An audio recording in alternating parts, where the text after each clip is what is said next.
Ito yung pump natin. Diyan nakapwesto ang pump yan. Tapos from sa tangke, higupin ng motor.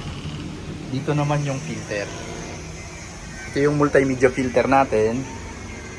Tapos ito yung backup na maliit, 4. Para pagpasok dito sa tangke, malinis yung tubig. Yan, para malinis yung tubig pagpasok.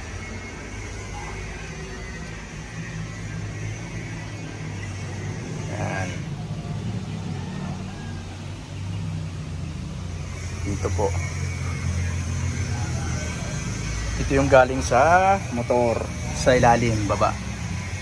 Papasok doon sa filter. Doon sa filter yan, papasok doon sa filter doon. Tapos yung out ito na. Kaya papuntang tangke.